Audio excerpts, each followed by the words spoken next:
Joe Pilchesky, 819 Sunset Street, political activist and advocate for free speech. Council, good evening. How are you? Good evening. Good evening. I appeared here 3 weeks ago and shared with you that the pool house at Nayak Park is 1/4 the size required by state health and safety laws. At the same time, for what's built there, I also explained to you that it costs 4 times more than what it should have cost. We have an unfinished $70,000 pool house that costs us about $280,000.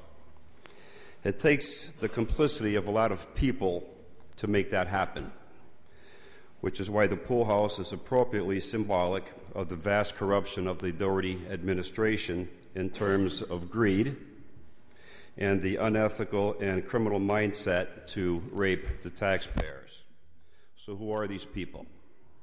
Among those who had to be on board with this level of taxpayer rape are 2 very prominent watchdogs. The first is the Department of Health, located in Wilkes-Barre, which had a duty at law, mandatory duty at law, by the way, to approve the plans and the final construction of this building. It may or it may not have issued a permit for the proper plans. But if it did one inspection, just one inspection on what was actually being built, it would have known that the pool house was severely below health and safety standards. Chris Doherty somehow got the Department of Health to turn its head, which is a very hard thing to accomplish at the state level without Senator Mello's approval. The second watchdog is the Office of the City Controller, which is run by Mrs. Novembrino. Mrs. Novembrino's obligation and duty to the public was to ensure it received the building that it paid for. Since the taxpayers didn't get the building they paid for, I'm publicly requesting of Mrs. Novembrino to appear here at this council and answer the following questions. 1, how did we get a pool house less than 1,500 square feet in size when the contract submitted by architect Hemler and Kamade called for a 2,500 square foot pool house?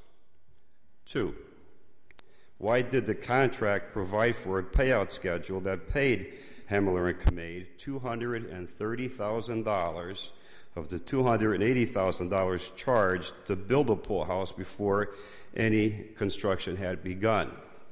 It's very rare to find a $200,000 upfront payment on a $280,000 project, but that happened here. What measures did Mrs. Novembrino take to ensure that the pool house was being built according to all health and safety codes, laws, and regulations as to protect the public, more specifically, the children who use the facility? And finally, most important, Mrs. Novembrino, how did Chris Doherty get you to also turn your head on a project involving the health and safety of tens of thousands of kids per swimming season? Did Mrs. Novembrino fall asleep at the wheel, or did Chris Doherty instruct her not to get behind the wheel? Whether it's the former or the latter, we're out about $210,000 in overcharges on this pathetic, underbuilt pool house with no way to recover 1 red cent of it. That being said, I look forward to Mrs. Novembrino, our city controller, appearing here in the very near future to explain to the public how this was allowed to happen. Thank you very much.